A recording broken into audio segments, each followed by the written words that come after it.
Good morning, students. How are you? Dear students, as in the previous video, we had discussed about the topics that is rest and motion.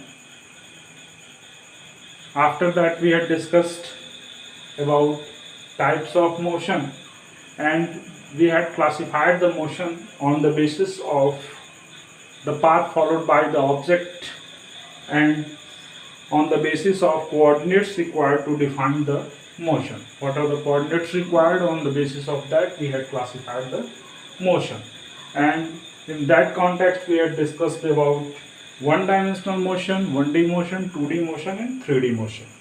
Now today we will discuss about point objects and extended objects. What are point objects and extended objects? So let us understand first of all what are point objects. Which type of objects are called as point objects?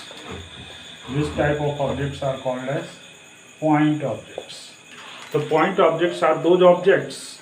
Point objects are those objects whose size is very small as compared to the distance it's moves in a given duration of time.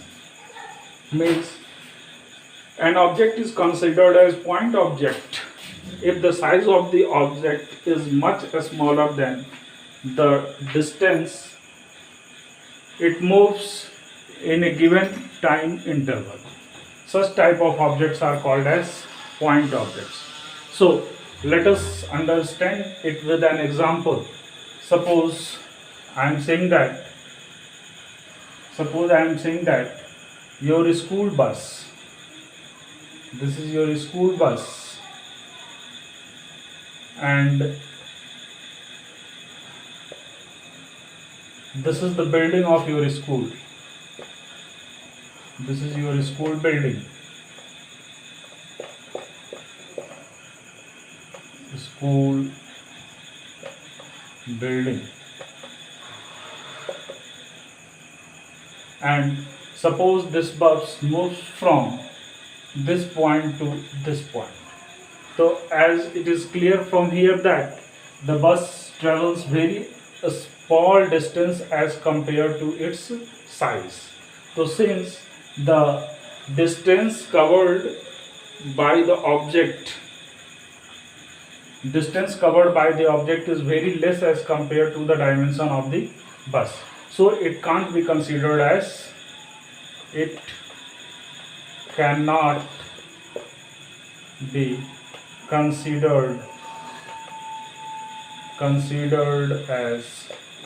point object. It cannot be considered as point object.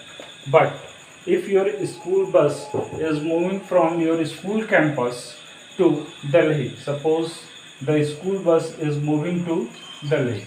Suppose the school bus is moving from school campus to Delhi. From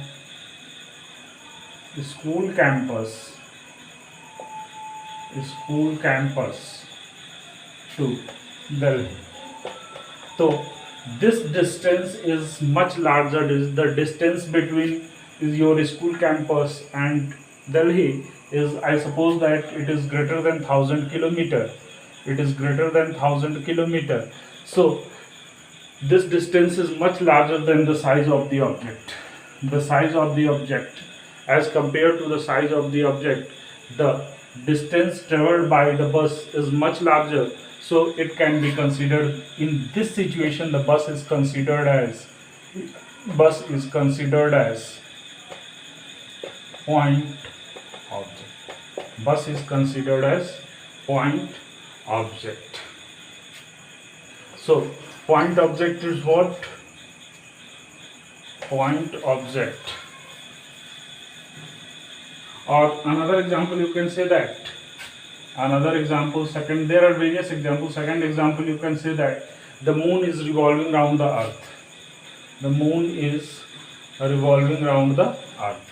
Moon is revolving around the Earth.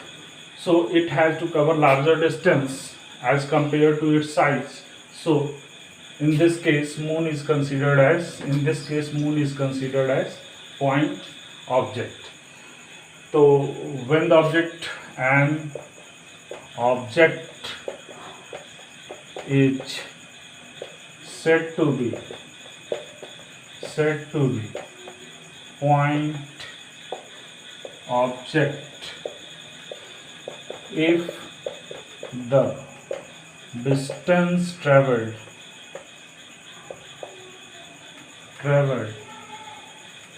by the object is much larger than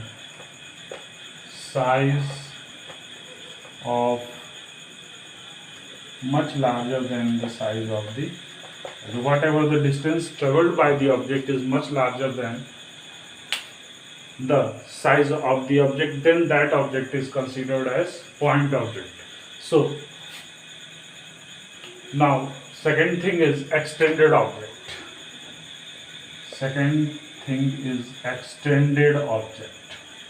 Extended just opposite to a body is said to be extended object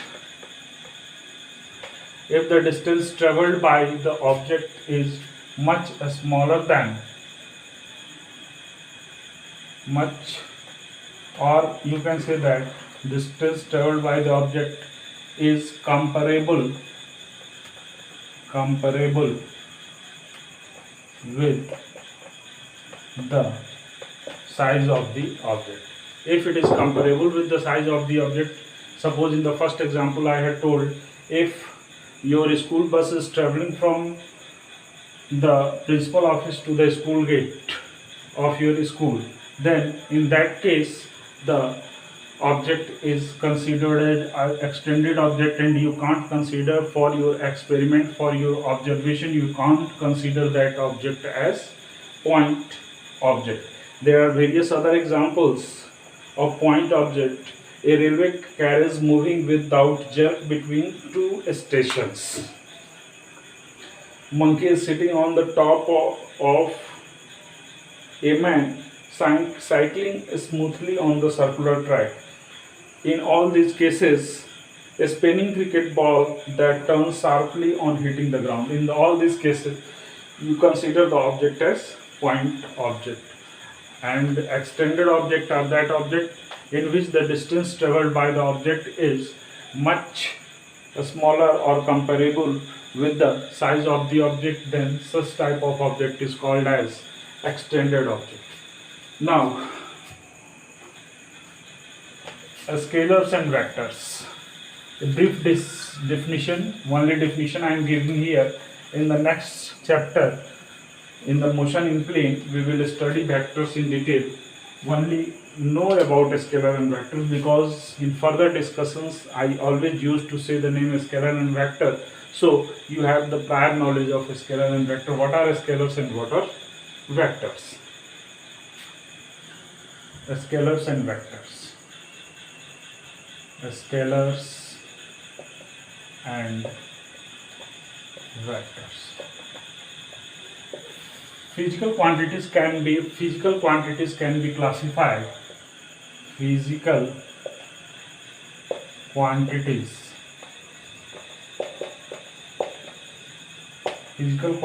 can be classified in two heads, that are scalars and vectors. What are scalars? Scalars are those quantities having only magnitude, having only magnitude.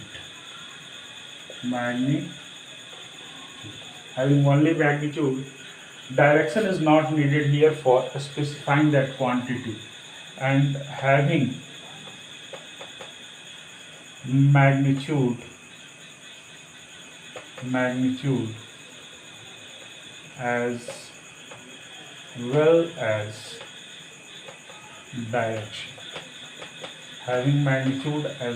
direction. The scalars are those quantities Example of scalars are 2 kg sugar, 2 kg sugar,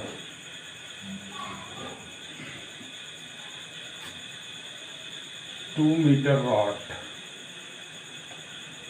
2 second. These are scalar quantities because for specifying the sugar, rod or time, you no need to tell that towards east, towards west, towards south. It is not needed to specify here. So these quantities are called as scalar quantities, and vector quantities are those quantities like displacement, displacement 2 meter towards east. Now the movement of a body 2 meter towards east. Velocity 2 meter per second towards west. Towards west means if along with magnitude direction is including, if along with the magnitude east, if along with magnitude direction is included, then such type of quantities are called as vector quantities. Apart from that, there are certain quantities having somewhere it plays like the role of vector, somewhere it plays like the role of scalars, and that quantities are called as tensor quantities. That quantities are called as tensor quantities, like moment of inertia, and just for your knowledge I am telling this, there is no need to study tensor quantities in detail. In MSc level we will study about tensor quantities. A book is there for tensor quantities, so only a little knowledge of tensor quantity, what are tensor quantities, it is sufficient for you. Now there are certain variables which are required for studying the motion of an object. There are certain variables or certain parameters on the basis of which you can study the motion, and that are what? That are position, path length,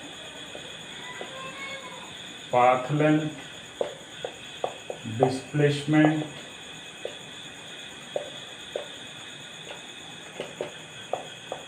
speed, velocity, acceleration,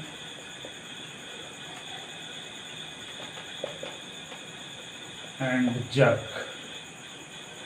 It is not needed to study and not discussed anywhere, but it is also a quantity which, physical quantity which specify the motion of the object. So these things we will study one by one to specify the motion of the object or to study about the motion of the object. So first heading is position. What is position? Before the start of the chapter we had discussed about the position. Again I am saying that position is very much necessary to describe the motion of the object, because without knowing the position of the object you can't say that the body is in which place, at which place the body is situated. So study of position of the object is very much necessary. So specifying the position of the object, a set of coordinate axes is needed, and the position of any object can be specified on the basis of a reference point. On the basis of a reference point. Suppose as you had studied the number line 1, 2, 3, -1, -2 and -3. This is considered as positive direction, and this is considered as negative direction. Negative direction. This is considered as negative direction, and this is considered, and this is the reference point. This is origin or reference point. Reference. This is origin or reference point. This is called as origin or reference point.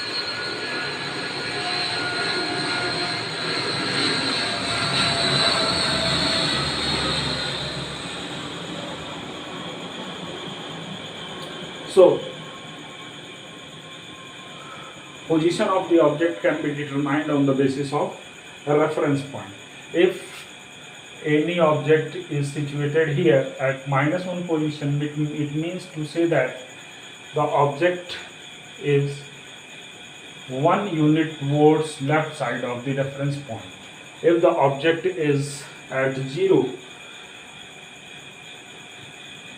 means the object is at 0 with the passage of time, the object is only here, then you can say that the object is at rest or object is at the reference point. This is reference point.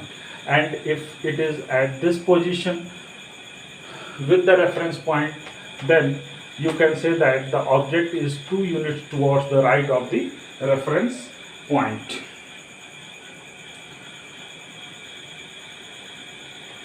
Clear? So this is all about the position of the object.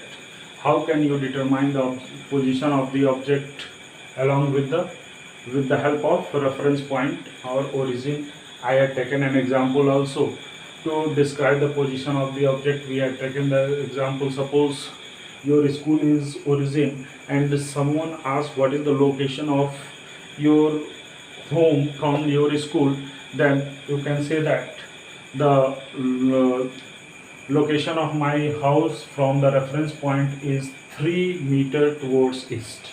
Means from this reference point, that is your school, if the person is moving 3 meters, then he goes to your house. So from a landmark that is called origin, you can decide the position of the object.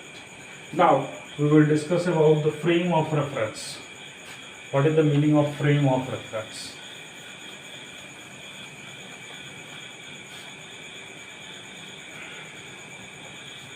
You can write the definition of position also.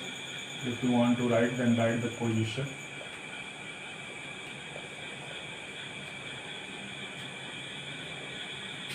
It is defined as the point.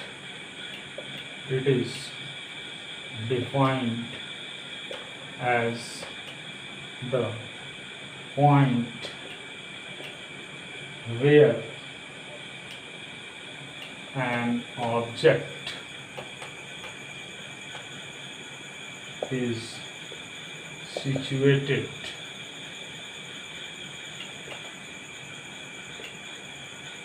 and can be determined by the help of coordinate axis. Can be determined by the help of coordinate axis. And the position of the object, position of the object can be determined with the help of a reference point or origin. By the help of reference point or origin, you can determine the position of the object. Now, frame of reference. Frame of reference. Frame of reference is important topic to understand. Frame of reference. Frame of reference. frame of reference. Suppose I am telling you this is a photo frame. This is a photo frame, and in this photo frame you had placed a photo, a picture you had placed in this photo frame. Now you are observing that object inside the frame. You are observing the object inside the frame, so it is your frame of reference. It is your frame of reference. It is your frame of reference. Means if this is object, this is frame, the object in this frame. Now if this is photo frame and the object is situated here, then object is outside the frame. So this is the frame of reference. This is the frame of reference, on the basis of which you are studying the object, on the basis of which you are studying the object. So this is called as frame of reference. The frame over which you studied over the object is called as frame of reference. So what is the frame of reference? How can you define the frame of reference? So in this universe only there are three frames. Means you can study the object, you can study the position of the object only on that frame, that is three-dimensional coordinate axis. That is three-dimensional coordinate axis. So for studying the object in this universe, for studying the object in the space, the position of the object can be specified only on the basis of three-dimensional coordinate axis. So this three-dimensional coordinate axis is called as frame of reference. Frame of reference. I am asking you a question. Okay, is any possibility apart from this three-dimensional coordinate axis to study any object? I suppose your answer will be no, because only three dimensions are possible in this universe, that is one dimension, two dimension and three dimension. So the position of the object can be studied in three-dimensional coordinate axis. So three-dimensional coordinate axis is the frame of reference. And apart from that, this is three dimension, this is the frame, but the frame is not sufficient. Only this is the first thing, and the second thing is time, because the position of the object can be studied with the passage of time. So time is also included, time is also added with three-dimensional coordinate axis. So frame of reference is nothing. Frame of reference is the three-dimensional coordinate axis attached with the clock, is called as frame of reference. And this origin O is what? This origin O is the reference point. This origin O is the reference point. So the frame of reference can be, I think all have got this frame of reference. What is frame of reference? On the basis of frame of reference, we used to study about the objects, position of the objects. So we can define the frame of reference. The x, y and z coordinates describe the position of the object with respect to coordinate system, with respect to the coordinate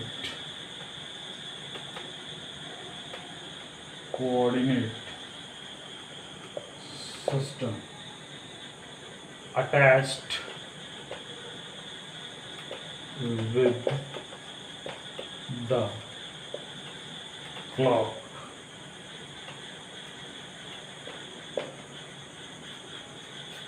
is called frame of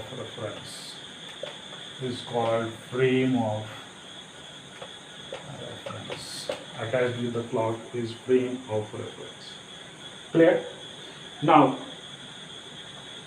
the frame of reference is divided into two categories, that are inertial frame of reference and non-inertial frame of reference. Inertial frame of reference and non-inertial frame of reference.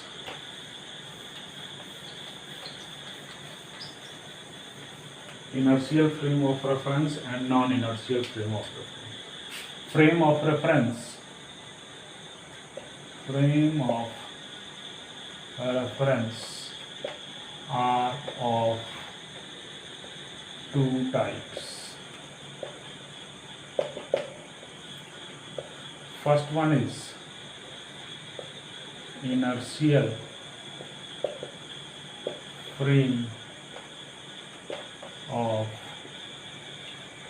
reference. Inertial frame of reference. So, inertial frame of reference are those frame of reference. Inertial frame of reference are those frame of reference whose acceleration is equal to 0 and force is equal to 0. If net force or resultant force acting on this frame of reference, any object is placed in this three-dimensional coordinate axis and net force acting on that object is 0 and it is not accelerated, there is no change in velocity in that object with the passage of time, means either at rest,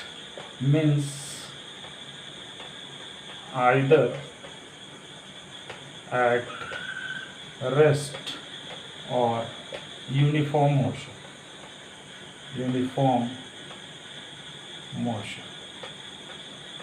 Either at rest or uniform motion, then such type of frame of reference is called as inertial frame of reference. Means inertial frame of reference are unaccelerated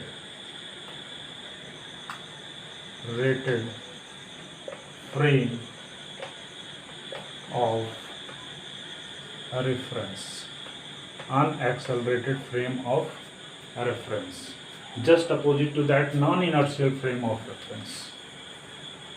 Non-inertial frame of reference.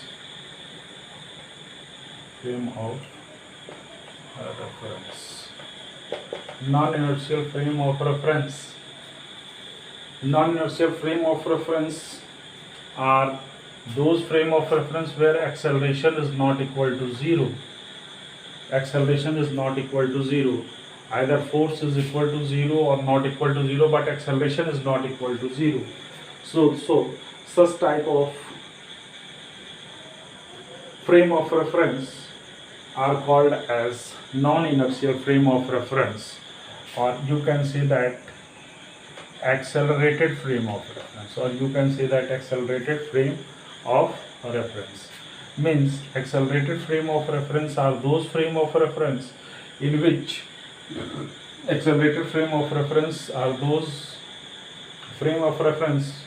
which means the object is moving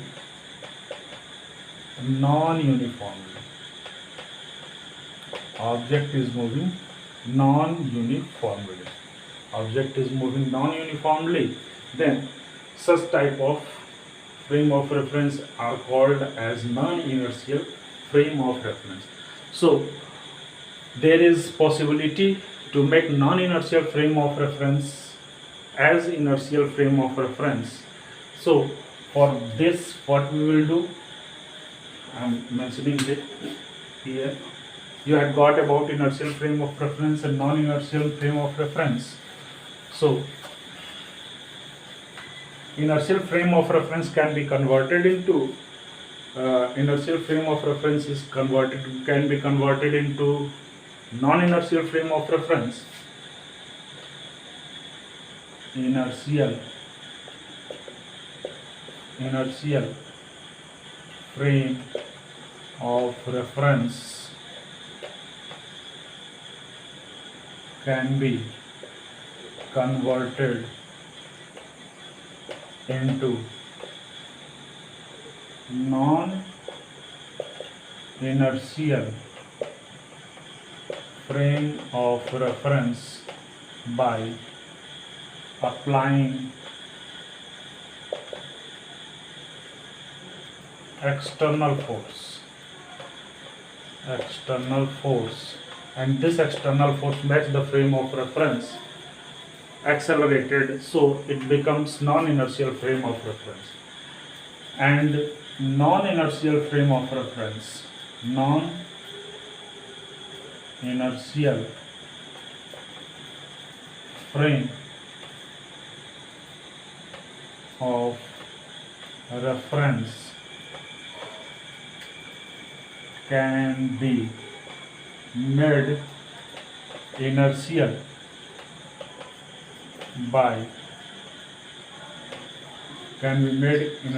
by applying a pseudo force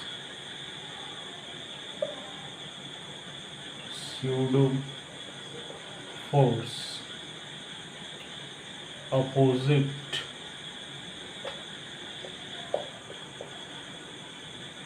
to the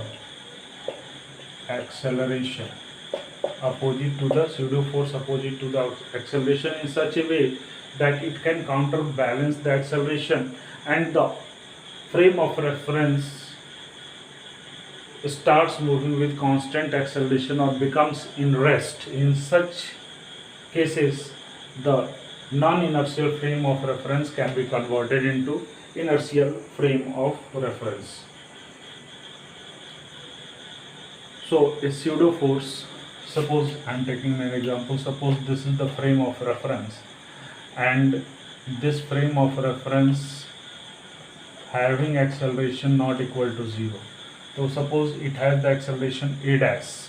So we have to apply a force pseudo force F is equal to m a dash, which is just opposite to this frame of reference, and it can counterbalance the acceleration caused due to a dash, and the object either starts moving with uniform motion, or the motion becomes in rest, and it gets converted into inertial frame of reference. This is about inertial and non-inertial frame of reference. So I think it is clear to all, and I'm stopping today's topic. That's all, students, and in the next video, that is tomorrow, we will discuss about the displacement, and then further we will discuss next topics. Thank you, students. Have a nice day. Take care.